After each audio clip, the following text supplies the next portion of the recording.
makeup. Hi, Sean. Have a seat. How are you? They didn't come and get me. And the thing is, I didn't want to try and find you myself because I'd be wandering around and then they'd be going, "Where's Virginia?" So, anyway, here I am. Thank you very much for waiting for me. Everybody. Hello, darling. How are you? How's things? Good. Sean interviewed me for the podcast. Yes. There we go. Which was Garden? Pleasant Garden. No, Cosmic Potato. Oh. So, Pleasant Garden was another podcast that someone was talking to me about. That's right, Cosmic Potato. Right.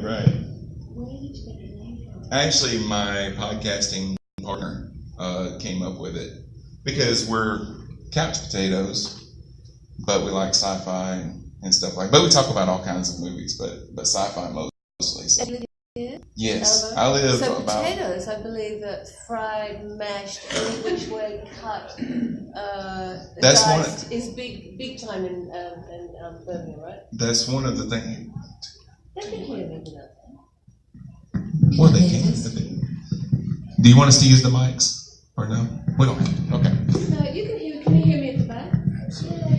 Okay, that's good with me. One of the things, whenever we do have a celebrity guest on the podcast, one of the things we ask is, what's your favorite way to eat a potato? I don't remember if I asked you that. You did. Did I? Oh, Okay. and I meant to expand on it, but I didn't have time. Oh, and you said you like baked beans on it. Baked and I was beans. very polite. Baked I was beans like, and that cheese. sounds- No. And later, when we said goodbye, I thought, but it's fabulous. And then I thought, oh, hang on, no, America, beans, because you said, no, we have... we eat chili with beans chili. in it, right? But there's a difference. See, our baked beans are not like, if you went to a shop in America and you just said, I want some... You look like you've got a martini on your head. I mean, that is a great idea, because you could just bend over a little bit and people could have a little martini. Anyway, sorry. I'll do that a lot. I go off on tangents, but it's sort of fun to see if I'll come back again. And I have these fans who are absolute. Oh, I tend to swear a little bit. I'm sorry. Absolute. Can I say something a bit rude? Sure. Is that all right? Is anyone mind? Would anyone be offended? If you are going to be offended, please block your ears now. And the disclaimer is that anything that I say, the convention doesn't necessarily agree with. What happens at the con stays at the con, right? Yeah, I was just going to say little buggers, right? Because that's not a huge bad word. It's a little bit bad. But little buggers that come to my conventions, my appearances a lot, and attend a lot of my Q&As, and they know that I get excited and talk about a million things, and they all wait for me to see. That's the running joke: is she going to come back to the original conversation? But anyway, beans. If in America, if you went to buy just some beans, it would be awful bland beans just in brine or something. You're like just horrible, not very nice tasting bland. Right. But in Great Britain and in Australia, if you want baked beans are fabulous. They're already cooked in a sauce, and the sauce is like a sort of barbecue tomato. It's kind of like a chili sauce, funnily enough, but there's no meat in it, and it doesn't have granules. So our baked beans are the same color as the chili. Mm-hmm. Chili, and they're that's what our baked beans are. We have that too. Oh, you do? America Like tends Heinz to, baked beans? Yeah. Oh, you have that? We tend to put some sugar in our baked beans. But there's already sugar in it. Right. Yeah. Oh, so you know Heinz baked beans? Right. All right, I'm a bit behind the times there. Because I was thinking, because a million years ago, I remember saying to someone, oh, I like to have poached eggs and baked beans, for breakfast. And they went, beans? But that's like, they were thinking of like white beans in salt, like some bland, horrible. Can you believe we're talking about beans? Sometimes I do a Q&A. I already warned Sean that I would probably just take off the second I come in, and he'll never get a question in edgewise. And then before we know it, it'll be an hour. It's up. I think they've got it blocked off for 2 hours, so you can talk. Oh, do they? Oh, well, no. Anyway, we better get back. So it's baked. My favorite way to eat potato is definitely a baked potato with baked beans and cheese, or even just butter, is fabulous. Yeah, There's that's no the way I cream. normally And maybe I even like sour some, cream. or you know, or like little chopped up chives is nice. Mhm. Even onion, like that. I mean, and look, any way you want to eat a baked bean. I mean, a baked potato, even with avocado, with anything. Okay, now you go. No, you get along with my wife. She loves avocado. I can't stand it. You, really? Yeah. Is it the texture? Yeah, I think so. What about? Now, I can eat guacamole because of the seasonings and all that kind of stuff, but just sliced avocado on something, not me. Oh, just strange. So ask me a question. How have you liked Birmingham so far? Oh, I love it. It's Have you get to see much of it besides just the hotel? no. Well, yes and no. Probably more no than yes because I haven't been here very long. Right. But I went for a walk, which you do in Great Britain. That's one of our favourite pastimes, and in Australia is going for a walk. I mean, you do whenever you get to a new city. It's fun to walk. So of course I went for a walk, and there's no footpath to walk on. So there I am, big old giant me, you know, walking along the side of the freeway. Well, not the freeway, but the main road, you know, just 31. out here. Yeah. It's Right, like a freeway. Yeah. And there's no what do you call it? It's footpath, right? No There's sidewalk. There's no sidewalk. There's no sidewalk. So I had to either walk on the grass slope, you know, like this, and I've got arthritis in my knees, so that's not so great for the knees, you know, when you're old bag like me, you know, trying to go sideways. And I thought, oh no, I'll just get onto the edge of the road, and these cars are swerving to go around me, and you're crazy woman. They probably thought I was some mad bag person, you know. Was that Zan? These plastic bags full of stuff, you know, that I fruit and things, because I'm starved of fruit in England. They do sell a lot of fruit, but it's not ripe as far as I'm concerned. So what they do, because they don't know, bless their little darling hearts, they will put the fruit in a supermarket that's not ripe, and the sweet darling, you know, English folk don't know that it's not ripe, and that they've got to take it home and somehow ripen it in the snow. You know, or how they're going to ripen it, I don't know. But so they've become accustomed to eating fruit that's not ripe. And they serve it to you. You know, you want a fruit salad and you have some mango pieces and they're hard. You say, what do you do? You know, and someone who I spent a long time when I was born in Australia, so I know what ripe fruit tastes like here. There's nothing better. And also lived in California. So all of the fruit that you get in the UK is pretty much all not ripe. Right. And there's no way of ripening it because it's just not hard enough. So the first thing I do when I got here was buy mangoes. So I went to, is it called Brussels or something? Sprouts? Sprouts. So I went to Sprouts, Brussels. Brussels sprouts. Went to Sprouts and I loaded up on far too much fruit. You know, mangoes and peaches and nectarines and oranges and apples and everything. And these huge bags full of stuff going along the freeway, you know. And I'm sure people thought that I was a crazy woman. I was expecting the police to come up and, you know, they like sort of very gently guide me away. And but one thing I noticed, which was so funny, was like I'd be lost. Like where are the walkways? There's no walkways. There's no way that you can cross the road. Right there just isn't, because you're not supposed to be on foot. It's like you will not walk. So We're too hilly for having walkways. well, it's not hilly around here. It's like You have to actually go to the park, and then there's trails and things you can walk on out there. Yeah. Well, but when you want to cross the road, like I wanted to get across the road to Walgreens from the Marriott, and how do you get across the road? You have to either fly. Well, I gave up my superpowers when I left Fastgate. You either have to fly or drive. You can't walk. Anyway, so I walked, and trying to cross the road, and you're waiting for all of the traffic to stop on both sides, you would think. But it doesn't. It stops halfway, and then there's other movements going on. So the second I put my foot on the road, everything stopped dead. I thought, wow, I have these powers, these magic powers, so that if I just have to put my foot on the road and all of like the sea part, all of the cars everywhere just stop dead. I thought, this is so cool, so I take my foot back. Poor drivers, off they go. I think, okay, let's see if it works again. Put my foot on there. This is great! So I enjoyed that power. For a little while, So anyway. Have you guys ever seen a movie called Mad Max 2? Yes. Road Warrior. Yeah. Called different things in different places. I think over here we call it Mad Max 2, right? No, we call it Road Warrior here. It was Road Warrior. Just Road Warrior. Okay. Yeah, it didn't have the Mad Max. And in the UK they call it Mad Max 2. Is that right? Yes, and in Australia. And the reason they called it Road Warrior is because it was released in America, as Mad Max 2, and then people would be thinking, well, what happened to Mad Max 1? So they decided to, just because Mad Max 2 was so popular, it was such a great film, they decided just to call it Road Warrior. Okay.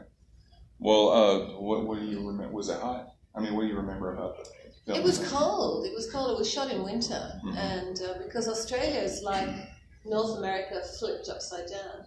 So in North America, you have all the hottest states down the bottom, and you have all the coldest ones. In Australia, it's the other way around. You have all the coldest ones at the bottom, and all the hottest states at the top. So we shot at the bottom of Australia, and Australia is pretty much the same size as North America, just about. It's a pretty big place, fairly empty.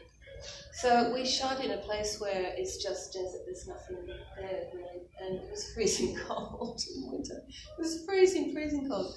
And one of the reasons why I've got arthritis in my knees now is because I have an injury. I mean, it's pretty cool. I feel like a pretty cool old lady, I have to tell you, because I don't know how many people could make the claim to fame that they have arthritis in their knees because they did their own stunts in one of the most famous movies in the world. And I jumped off the top of a school bus onto the ground, and the ground was really cold and hard. It was rock hard, and there was no one to tell me how to bend my knees and roll and things like that. I didn't know, so I just jumped off the top with locked knees. And because I landed with locked knees, I bounced. Obviously, you're supposed to bend your knees so that you're able to. The suspension allows you to stop. So, but I didn't. I jumped off the top with locked knees and went flying, actually into the cameraman's lap, because he was shooting me for it. And then I said, oh, that's okay, I'll go and do it again. So then I did it again, same thing happened. I did it again, same thing happened. Really hurt my knees. But when you're young, you're not always stupid, but in my case, I was stupid. And I thought, oh, that's so cool. I just did my own stunts. And just didn't even worry about the fact that it really hurt my knees. And of course, a million years later, now I'm paying the price. Because sometimes when you have an injury when you're really young, it comes back to bite you on the butt. When you're over in your mid-60s, suddenly it's like, it appears. You think, where did that come from? But you know what you did. Anyway. I'm going to let you guys, if you have any Mad Max questions, we're also streaming on Facebook. So, are we? Facebook, Hi. If you have any questions on Facebook, this is Virginia Hayes, Hello. Mad Max 2, The Living Daylights, Farscape. I didn't realize that I was streaming live, so now I have to watch my language. No, you don't. It's my Facebook page, so they're...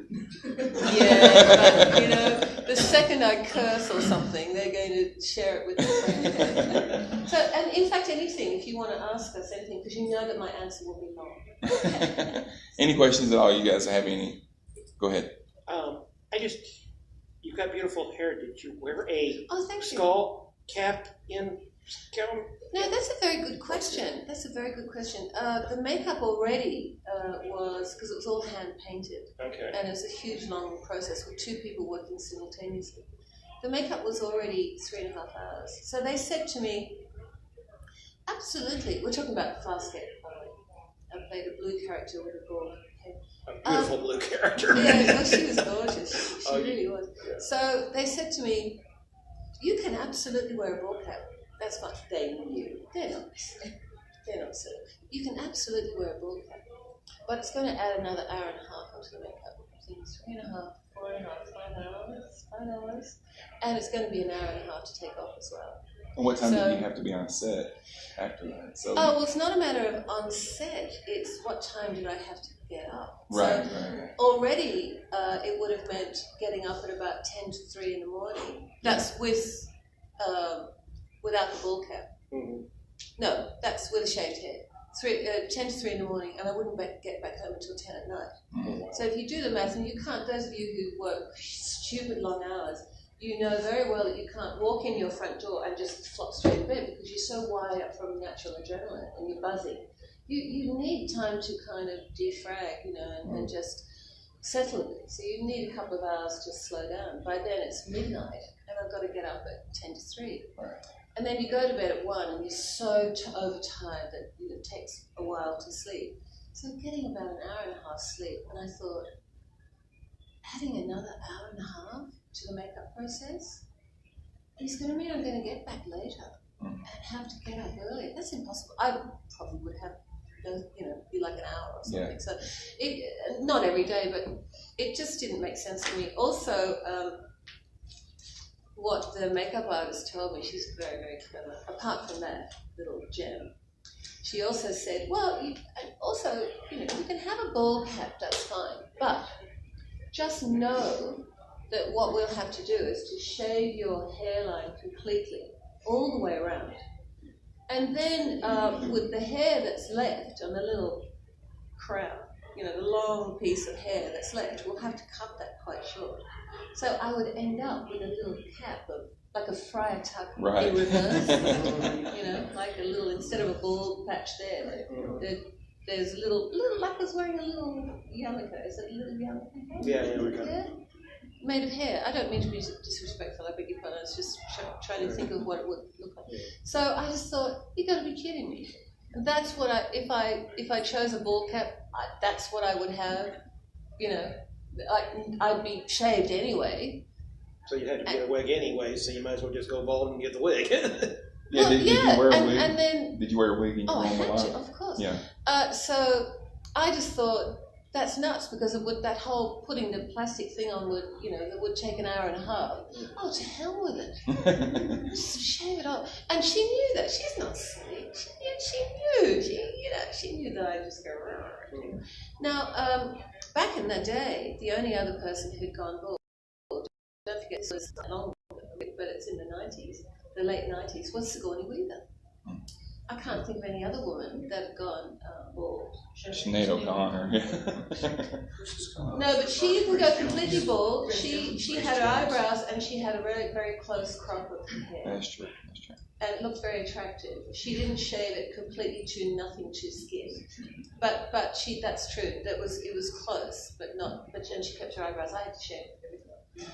So I was thinking Demi Moore in G.I. Jane. No, but that was later. But was that much later? That was much later. 98, I think. Something like that. And also she kept her eyebrows, and then again it was attractive. It was like a little, it's the marine cut. It's not that for a girl anyway. Yeah. It's not as attractive. It's fine to have a little bit. It looks quite nice, but to have absolutely nothing, just a pink old soft bald, hair.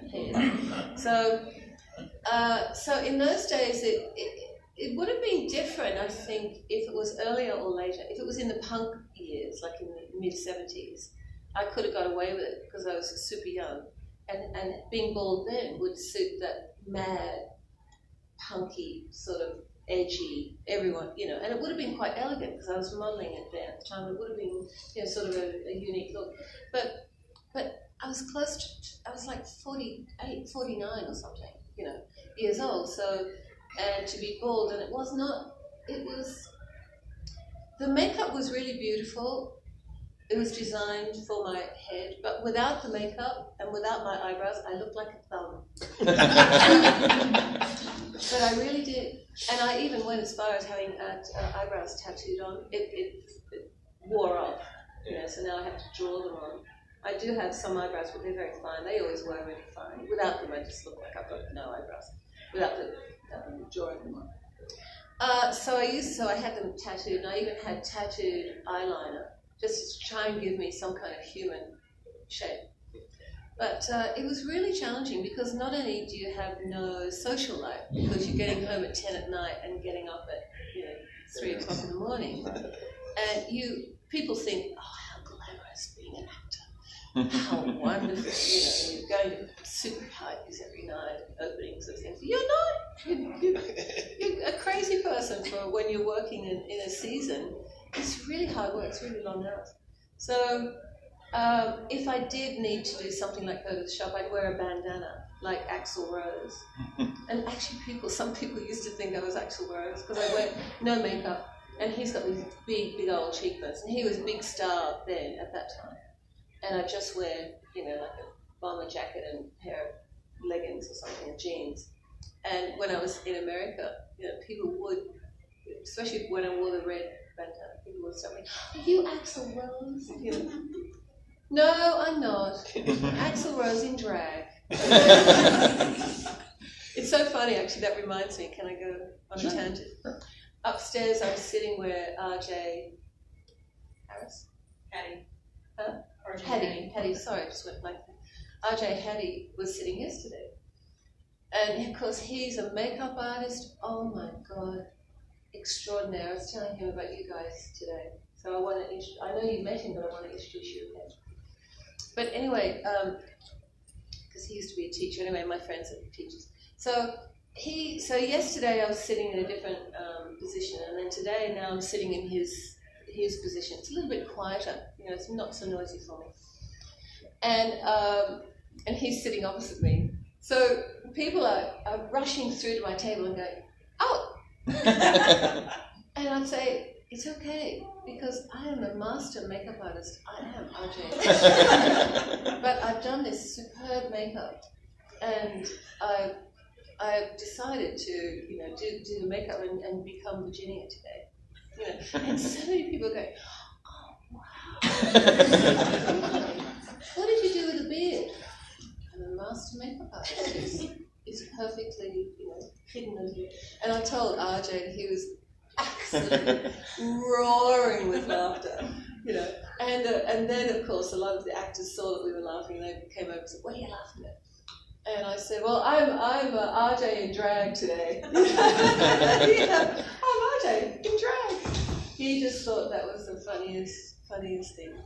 When we first met Zan in Farscape, she was a convicted murderer. Yes, not very many people know that. Was it fun to kind of play around with the dark side of that character? Oh my God, yes. I wish they had played around with it more. I kept begging them, begged the writers to make the character as complex as possible because I was really enjoying it. And it's not very often you get to play a super complex character. Being an alien, of course, there's no parameters and she could be anything. Mm-hmm. So she was already a doctor, a priest, a scientist, a mother figure, a political assassin. She's an alien, so there's no end of things that she could be. And so I just said to the writers, just lay it on, just throw it. Oh, there's RJ! Hey! Can you go and grab him? Because I was telling the story. Someone. Oh, thanks. Thanks, Malia. Yes. I went to dinner with Malia and Mike last night. Oh, it was gorgeous. We went to Vino. Do you know about Vino? Heard of in it. Mountain. See, I just told everyone that I was RJ in drag. I just said that you're such an incredible makeup artist. I'm in disguise. I am RJ at the moment. Thanks, Malia. You're welcome, darling. Anyway. You were talking about. Oh yeah. Dark, so complex. Yeah. So unfortunately, I didn't get an opportunity to really explore the dark side. I think because the fans, and this was the first time in history really that we had fan interaction because the internet we had bulletin boards for the first time. All of the Farscape cast and crew used to go on under fictitious names, so you didn't know that we were there messing with you, right? And it was probably all the Farscape crew and like very few other people, and we thought it was all of you guys, but actually it's everyone else, in the cast. But so I think what happened was that she just sort of morphed into this amazing mother figure and like the peace and the grounding of Moya. And the fans tended to really resonate with that. So I think they wanted to stick with what was, because the writers, for the first time ever, were getting feedback on a day-to-day basis from the fans. I mean, in history, that just doesn't happen. Mm-hmm. You get years before the internet, you would get feedback from magazines that would do a critique, but you'd never get ongoing live critique from actual people watching it then and there. So it was really exciting for the writers, and they'd get tons of ideas, and so I think they stuck with what really worked with her, but they did want to explore that dark side, and they sort of hinted at it a couple of times, but for the most part, I think if they explored the dark side, then she would have changed, and she would have become a lot darker. Right. And the fact that she was in jail and she was trying to overcome this dark side, and I think she became a priest when she was in jail for 800 years or whatever it was. So I think they wanted to keep that going, and every now and again there was a little struggle, but not so much. You guys have any questions? Yeah. Uh-oh. Oh, no, this is just an easy question. Oh, okay. All right. Did you learn more from your character, or did your character learn more from you? Ooh. Did you come up with that yourself? Or did Dana help you? Anything to make kids think. Yeah. All right. Nick is a master teacher. So he's used to challenging children who are difficult, would be difficult. It's the least of what they were, right? Very, very difficult, challenging kids. And so he would, in his class, I hope you don't mind me talking about you, as well as performing naked. Sorry, no. I thought I'd throw that in to see if you were listening. If you were not, have you nodded off yet? But no, I guess one of the wonderful things about teaching and trying to challenge young minds is to make them think. When you ask a question, make them think before they answer. It's not going to work with me. I don't know. I think perhaps a little bit of both. I mean, more I was teaching Zen, because I was building her, I created her, and I put bits of myself, lots of bits of myself, the best bits, into, not the worst bits, but the best bits in there. And as a result, what she was teaching me was how cool it is to be a being that is calm. Because I get so excited, I'm like a little Labrador puppy. If I had a tail, I'd be knocking things over constantly. That's me. I'd be banging things, the table would go flying. So I tend to be, there are aspects of real calm in me and peace. But there's also this, I'm human, this frenetic, energetic side to me that I suppose keeps me young. It's a great side, I like it. So other people seem to enjoy laughing at it. It's the eccentric side. But so that is part of me. I can't get rid of it because it's just part of who I am, that excited, eccentric side. But so it's very, very nice to step into Zen and just be peaceful.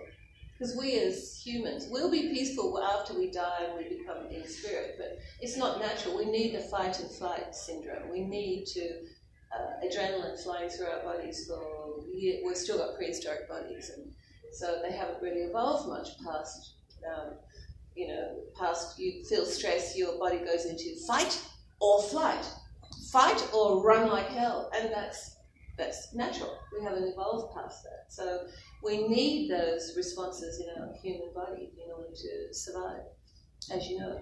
So it's really, honestly, it's not common for any human being to be completely peaceful at all times because it's not how we're made. We're not built that way.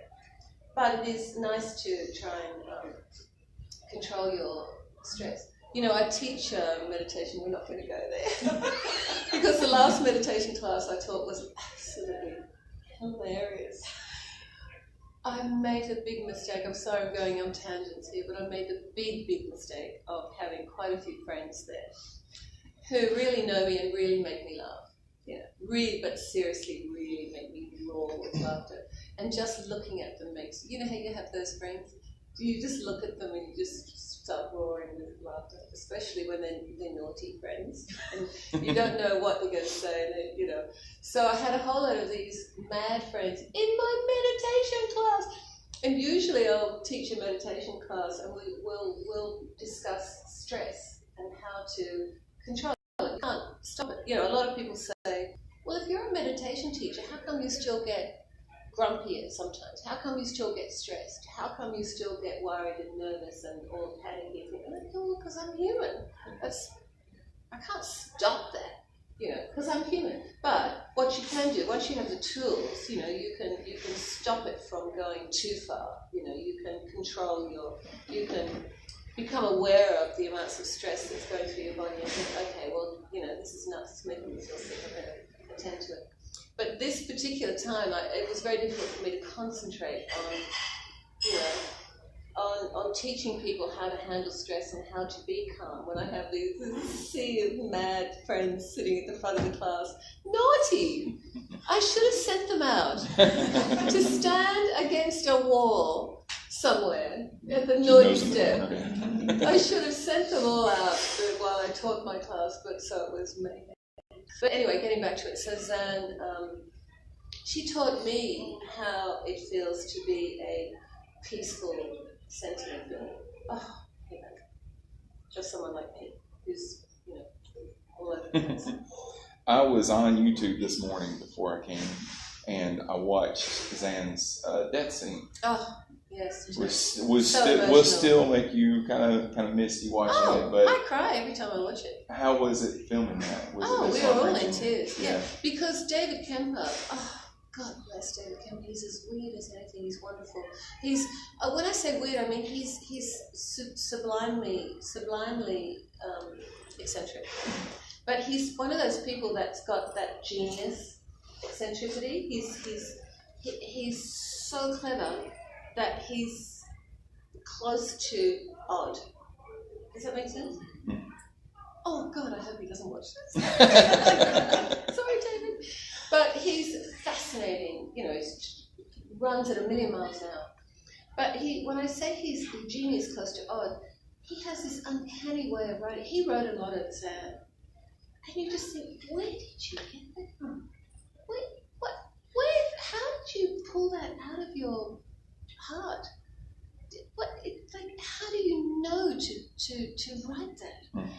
Some of the stuff that he wrote for me was so profound, so deep, so deeply beautiful that it's just it took your breath away. I mean, his writing, he is just extraordinary.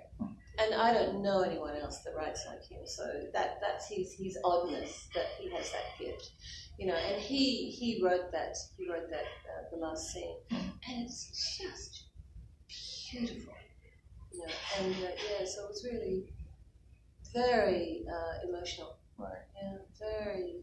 And you could feel it watching it. So. Yeah. Now I read on the internet, and you can, half of what the internet says is not true, and the other half is wrong. It's just gossip. So, but it said that you basically had to leave the show because the makeup was making you sick. Is that true? Yes, that is true. And also, but coupled with that, is you've got to remember that when you're only getting approximately 1 or 2 hours sleep every night, just that alone is going to kill you. Yeah, that's true. I mean, literally. Yeah. You ask any doctor Right. how long you can sustain, almost no sleep. He's going to say, well, you could probably do it for maybe a few days. Mm-hmm. But at any time after that, your whole body's going to start to get stressed. And I have got a massive amount of respect for the military, because they will go for huge long periods of, while they're defending us, of not sleeping. Right. How the hell they do it, I don't know. Because they're on maximum peak physicality with no sleep. And they have to stay focused on what they're doing. 1,000,000% focus, and they're defending us, war. So I went through, quite a few years of no sleep, and I know how sick it can make you. And so I have just that's just the tiny little bit on the what do they say, the tip of the iceberg of respect that I have for the military. Right. But even just that alone, just that one tiny little piece is how the hell did they do it? It's really hard without getting sick. So that alone made me so ill. And did a lot of damage, as you can imagine. So the makeup also didn't help. Because in Australia we as a industry weren't used to that kind of makeup. In America, you had been using that sort of makeup for decades, and so you knew how far you could push someone and what their bodies could tolerate. You're very strict about that here. There's very, very strict rules, and companies can be fined and shut down, and all sorts of terrible things happen if they don't follow these very strict rules. But in Australia, we didn't have any of that yet. Now they probably do. And it's only, 10, 12, 14 years ago. Right. But they didn't at the time, so it was just, they didn't really know that it was not terrific to have me encased in plastic. They didn't know that it would shut down my skin. With latex kind of stuff. Yeah, it was Pax makeup, P-A-X, and the company doesn't work anymore. I wonder why. Probably got shut down. But Pax, I don't know. I mean, that's just me, hypothesizing. Is that the right expression? Yes. So, Pax, if you look it up, is liquid latex house paint mixed with glue, mixed with prosthetic makeup glue. So it looked beautiful. It looked beautiful. It Right. did look beautiful. So that, short periods of time, it's fine. You could probably go for about 2 months without it. It did a little bit of damage, but on your kidneys and so forth. But when you wear it for any much longer than that, what it does is shut down your lymphatic system. Plus, they're recovering so much of your body with it. No, don't be silly. Well, I mean, I'm going to have to spank someone, I think. Your arms and your entire head and chest and everything were all covered. Yeah, you just got away with it. I was just going to, because I just love to spank people in my face.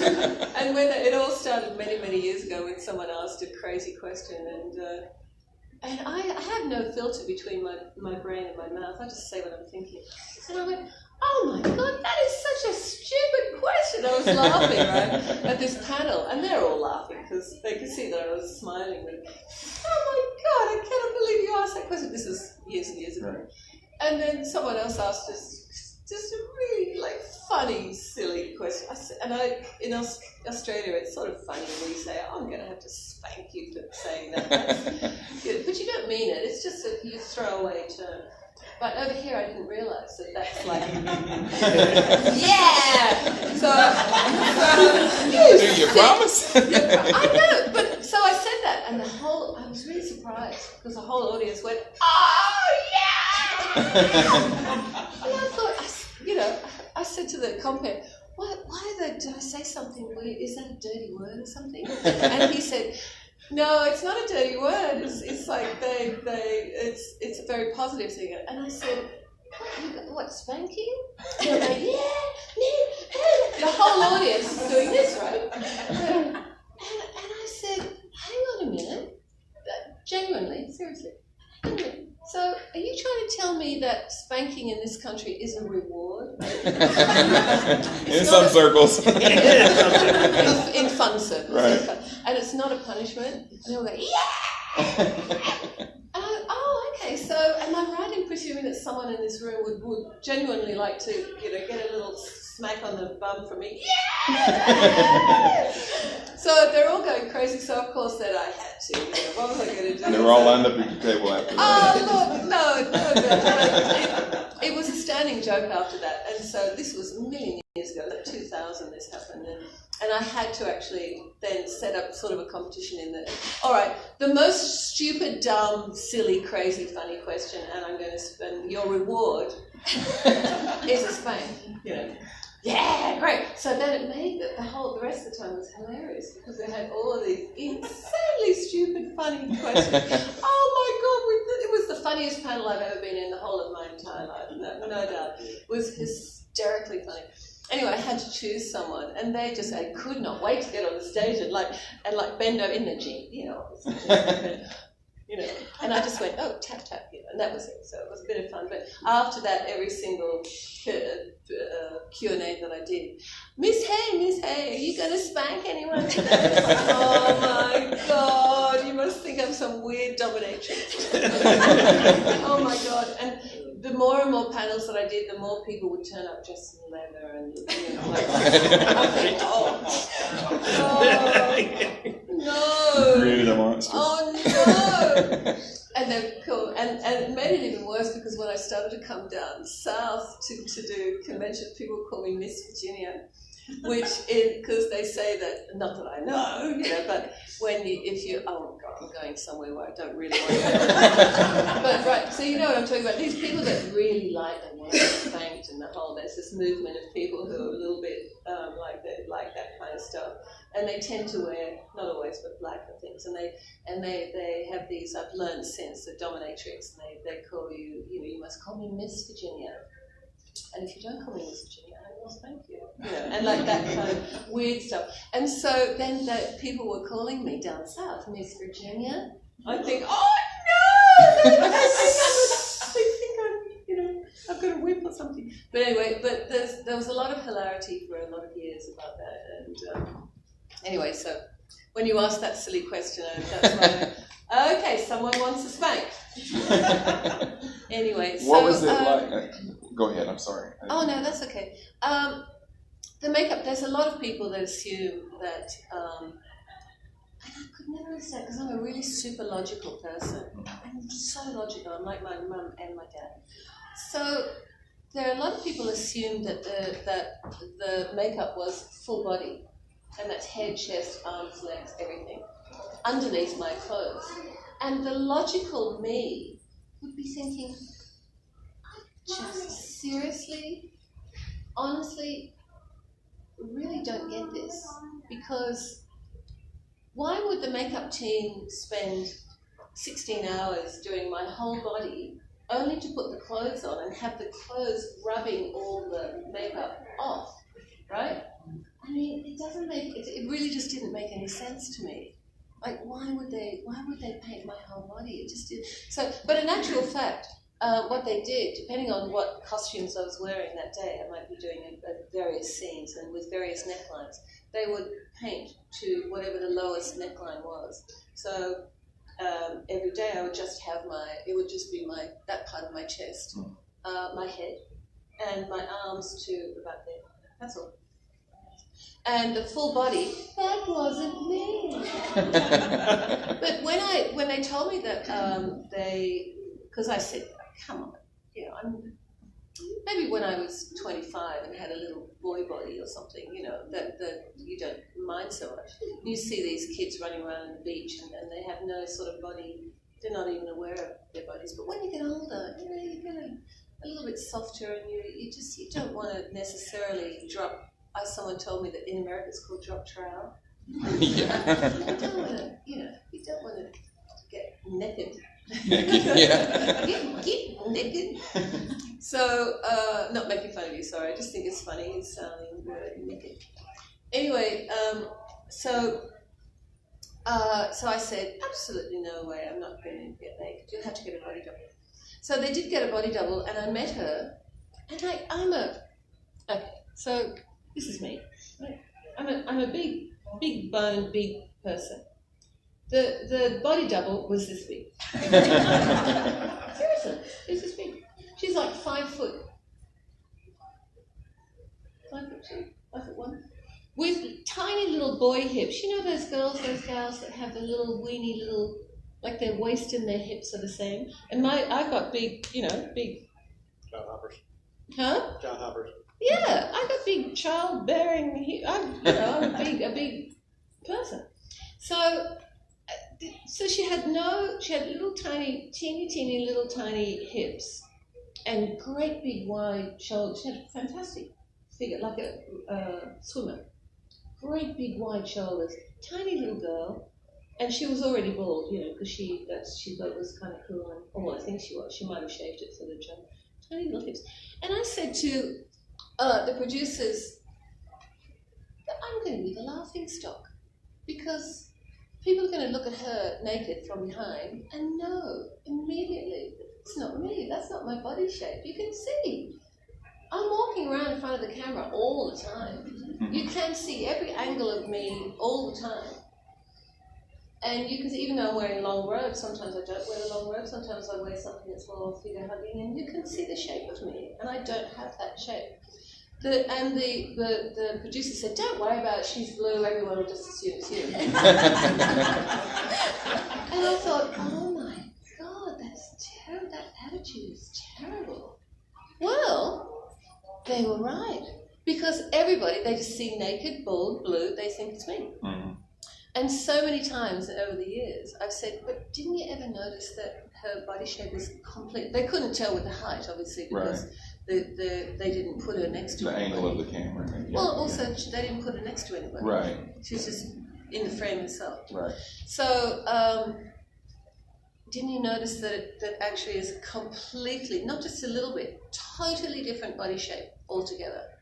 And you go, no, we just thought it was you.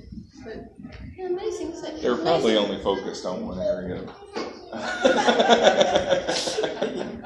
I think so.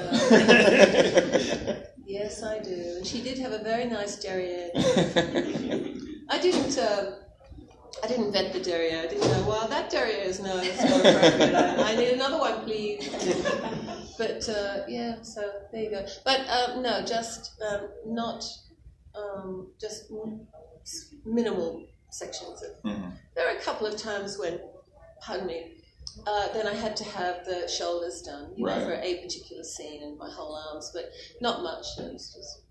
What was it like working with, I don't want to call them Muppets because they weren't Muppets, they were animatronic Jim Henson characters, but what was it like working with those types of characters? It's funny, a lot of people call them Muppets, and we very soon had a loyalty to, you know, the creators. Muppets is so belittling. Because the Muppets are more comical, cartoony type. The Muppets are hand glove, you know, puppety, you know. These are animatronic, they're robots. Right. Mm-hmm. The difference is just, there's no difference. I mean, the difference is so vast that there is no comparison. They're animatronic creatures, and they're worth millions. Mm-hmm. And with several operators and computer banks, there's no CGI, or very little CGI. That would be different if they did it these days. It was exquisite. I mean, the world hasn't... The Jim Henson Company Creature Shop are amazing. Right.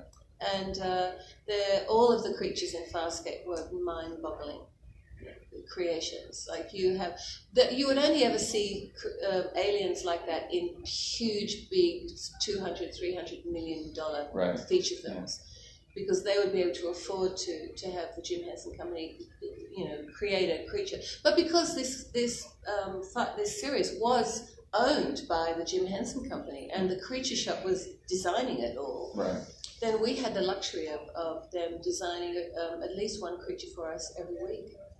Every series, so it was really amazing, and to see those creatures up close, incredible. How did it work? I mean, if you're talking to a animatronic character, how many people are standing off camera working that character, and are you having to dodge people on the floor? Yeah, there's all of that, but as an actor, an amateur actor would find it incredibly distracting and would have no idea what to do and would just fail immediately. But if you're a professional actor, like professional, proper main cast actor, you soon get used to the fact that there's loads of people when you're on set. If you really looked, there's people behind the camera, there's the lighting guys, there's the carpenters at the back, there's the tea and coffee table over there, there's people milling around that, there's the executives and scriptwriters and continuity people, and there's the assistant directors and lighting assistants, and there's hundreds of people all over the place, and you have to just learn real quick to blank them out as though they don't exist. Also, you have to very, very quickly learn how to act to nothing. Right. Because, for example, if we're doing a scene together and it's a two shot, and we're in a small area, let's say, in a hallway, and let's say the camera is over my shoulder and it's looking at you first. So if you're lucky and I can fit in a small space, I'll be there for you to look at. Right. But the director may say to you, don't look right at Virginia because the space is so tight that your eye line, you might look a bit sort of cross-eyed. Just cheat your eye line to look at her just past her ear. Yeah. Because when you're looking at a short, your eyes are so... I told you about that. Your point of focus, what do they call it? Not depth of field. Your point of focus for your two eyes is... Perspective. Is there, yeah. So you can look a bit cross-eyed, especially if the camera is right there. So they'll often tell you not to look at the actor if the actor has to stand a little closer than they were in the wide shot. Right. So they'll get you to, so you won't be actually looking at me, you'll be looking there. So you have to, if you don't know what you're doing, it's going to be really distracting for you because I'm going to be there talking to you. Right. But you won't be, you'll be reacting to nothing. And they might, if you're lucky, they'll put a piece of yellow tape or some white or something you can see out clearly there and say, that's Virginia's face. So you have to react and look at my face. Like normally you would be, looking at my eyes, my nose, my mouth. And when you're talking to someone, you tend to look all over their face. Right. Not all the time, but occasionally. Right. So you have to still do that to a piece of tape. Right. Because if you just look at the piece of tape and you don't move your eyes around, you just look like you're in a trance. Right. So you have to pretend that my face is there and you're really listening and really, you're looking at the mouth and you're looking at the eyes and two eyes and, So sometimes I can't fit. It's a small space. They want to get real close on you. And they can't put me in front of the camera because there's no room for these days it's different, they have digital cameras, but they had focus pullers and all kinds of stuff. There's a lot of people. Sometimes they won't be able to fit me there. They'll say, Virginia, go off set, which I don't want to do because I want to support you. I'm not on camera, you're on camera. We have a scene together. So sometimes I have to go, and you've got to play the whole scene with someone else reading my lines and going, oh, so you went to the Moya, you saw Pilot, who doesn't, is not an actor. So you not only have to pretend that it's me and my voice and the way I'm acting, but you also have to, they'll put a little something there for you to look at. Right. Again, a piece of tape. You have to play with the tape. So, and also when you're especially in sci-fi, when you're in a scene where there's an alien and the alien's going to be CGI, they'll often have a broom handle with a piece of tape at the top, and the broom handle will be moved around so that you're all looking at the same thing.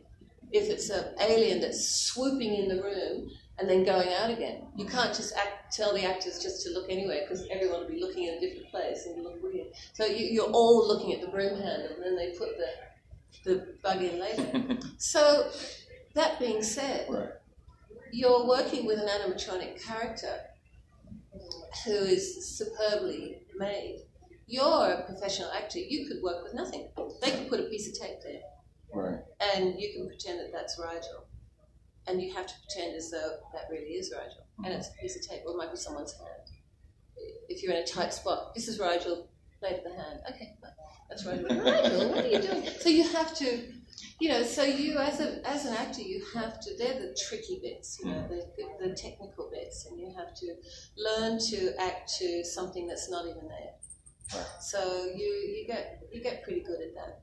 And when you're working with animatronic characters, you're stepping over puppeteers and cables. Right, yeah. Well, even when you're working with cameras, in the old days it wasn't digital, so you had cables everywhere and tracks. They still use tracks, like train tracks, through the middle of a scene. And you have to run and step over them without looking down and stepping over. Right. It's hard. Yeah, I can imagine. It really is. So you use your peripheral vision a lot to negotiate. It's tricky. A lot of people think it must be really easy because they do it at school. Yeah. Oh, I could act. But put them in a complex situation like that, They're telling me we're almost out of time. Do you guys have any other questions before we finish up? Did you watch yourself in Farscape after, or did you wait for a while? That's a very good question. Have you actually watched Farscape? Yes, that's a very good question because I don't know about every other actor, but it is hard to watch yourself because you cannot watch yourself. I cannot watch a scene that I'm in the way you would. Yeah. And even as an actor, I'm spoiled really now, because I can never watch any film or any TV show ever again, just as a general audience member, because I'm trained now. I know, that's a continuity flaw. That was a screw up. Someone, or the lighting. Well, how could they have the lighting like that there, and then the next second it's over there? Things like that. So you're watching all the time. It's very rare that it's wonderful actually that when you get lost in something, it happens so rarely. But when what I would do is, because I can only see what I'm doing, and at the same time there might be another unit shooting something else in Farscape, and I haven't seen it, or they're shooting on days that I'm not there. So you don't get to see everything every day. So the fun thing was actually watching the whole episode once it was being edited and put together, and once you've done your overdubbing of voices and things like that. It was great to see it once through. Oh, how cool! This is really watching everyone else, but that would be it. I'd just watch it the once, and I wouldn't be able to watch it again because I'd be too critical. And the more I'd watch it, I'd think, oh, why did I do that? Why? Just why? And you're so distracted by yourself. And I bet there's sometimes like, why did he pick that scene when I thought I did it better than this one? Yeah, it's really hard.